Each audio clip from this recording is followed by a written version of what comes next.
अर्जुन की 4 पत्नियों में से एक चित्रांगदा की 5 दिलचस्प बातें। द्रौपदी के अलावा अर्जुन की सुभद्रा, उलूपी और चित्रांगदा नामक 3 और पत्नियां थीं। सुभद्रा से अभिमन्यु, उलूपी से इराउद, चित्रांगदा से बब्रुवाहन नामक पुत्रों का जन्म हुआ। आओ जानते हैं अर्जुन की पत्नी चित्रांगदा के बारे में 5 दिलचस्प बातें। 1. ऐसे बनी अर्जुन की पत्नी। वनवास के दौरान कुंती पुत्र अर्जुन एक बार महेंद्र पर्वत होकर समुद्र के किनारे चलते चलते हुए मणिपुर पहुँचे। वहां उन्होंने मणिपुर नरेश चित्रवाहन की पुत्री चित्रांगदा को देखा तो देखते ही रह गए, क्योंकि वह बहुत ही सुंदर थी। तब उन्होंने मणिपुर के नरेश के समक्ष पहुंचकर कहा, राजन, मैं कुलीन क्षत्रिय हूँ, आप मुझसे अपनी कन्या का विवाह कर दीजिए। चित्रवाहन के पूछने पर अर्जुन ने बतलाया कि मैं पांडुपुत्र अर्जुन हूँ। 2. चित्रवाहन ने रखी शर्त। राजा चित्रवाहन ने अपनी पुत्री को देने के लिए अर्जुन के समक्ष एक शर्त रखी। शर्त ये थी कि उसका पुत्र अर्जुन और चित्रांगदा का पुत्र चित्रवाहन के पास ही रहेगा, क्योंकि पूर्व युग में उसके पूर्वजों में प्रभंजन नामक राजा हुए थे। उन्होंने पुत्र की कामना से तपस्या की थी, तो शिव ने उन्हें पुत्र प्राप्त करने का वरदान देते हुए ये भी कहा था कि हर पीढ़ी में एक ही संतान हुआ करेगी, अतः चित्रवाहन की संतान वह कन्या ही थी। नरेश ने कहा, मेरे यह एक ही कन्या है, इसे मैं पुत्र ही समझता हूँ। इसका मैं पुत्र का धर्म अनुसार विवाह करूँगा, जिससे इसका पुत्र हो जाए और मेरा वंश प्रवर्तक बने। अर्जुन ने कहा, ठीक है, आपकी शर्त मुझे मंजूर है, और इस तरह अर्जुन और चित्रांगदा का विवाह हुआ। 3. चित्रांगदा का पुत्र। कुछ काल तक अर्जुन ने चित्रांगदा के साथ वैवाहिक जीवन का आनंद लिया और उसके बाद उनको एक पुत्र हुआ। पुत्र का नाम बब्रुवाहन रखा गया। पुत्र जन्म के उपरांत उसके पालन का भार चित्रांगदा पर छोड़ अर्जुन ने विदा ले ली।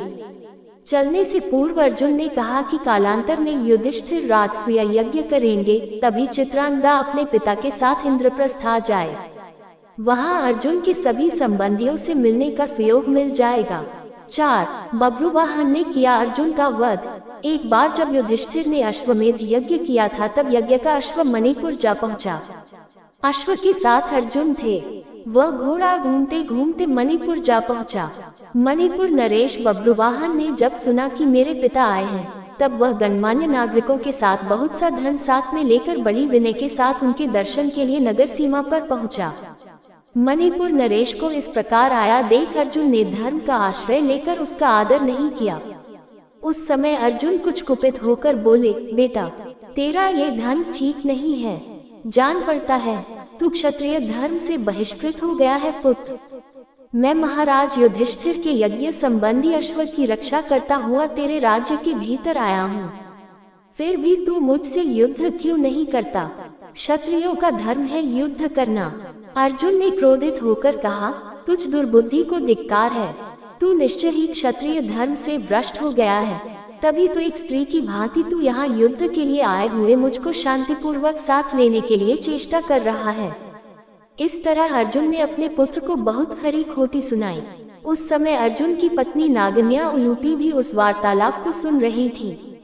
तब मनोहर अंगों वाली नागन्या उलूपी धर्म निपुण बब्रुवाहन के पास आकर यह धर्म सम्मत बात बोली, बेटा, तुम्हें विदित होना चाहिए कि मैं तुम्हारी विमाता नागन्या उलूपी हूँ। तुम मेरी आज्ञा का पालन करो, इससे तुम्हें महान धर्म की प्राप्ति होगी। तुम्हारे पिता कुरुकुल के श्रेष्ठ वीर और युद्ध के मद से उन्मत्त रहने वाले हैं, अतः इनके साथ अवश्य युद्ध करो।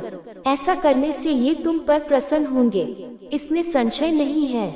ये सुनकर बब्रुवाहन ने अपने पिता अर्जुन से युद्ध करने का निश्चय किया। तब अर्जुन और बब्रुवाहन के बीच घोर युद्ध हुआ।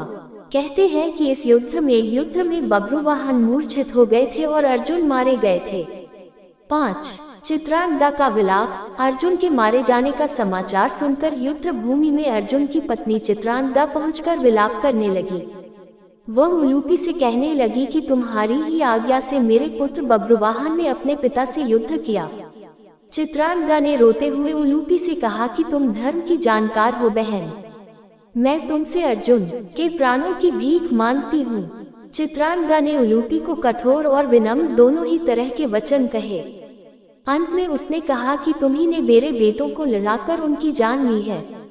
मेरा बेटा भले ही मारा जाए लेकिन तुम अर्जुन को जीवित करो, अन्यथा मैं भी अपने प्राण त्याग दूंगी। तभी मूर्छित बब्रुवाहन को होश आ गया और उसने देखा कि उसकी माँ अर्जुन के पास बैठकर विलाप कर रही है और विमाता उलूपी भी पास ही खड़ी है।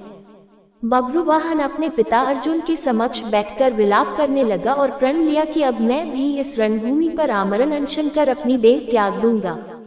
पुत्र और माँ के विलाप को देख सुनकर उलूपी का हृदय भी पसीज गया और उसने संजीवन मणिका का स्मरण किया।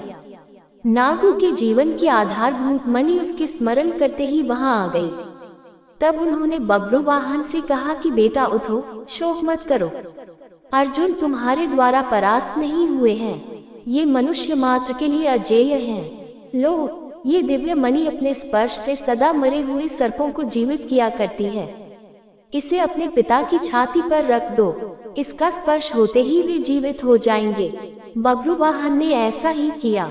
अर्जुन देर तक सोने के बाद जागे हुए मनुष्य की भांति जीवित हो उठे। फिर उसने अश्वमेध का घोड़ा अर्जुन को लौटा दिया और अपनी माताओं चित्रांगदा और उलूपी के साथ युधिष्ठिर के अश्वमेध यज्ञ में शामिल हुए।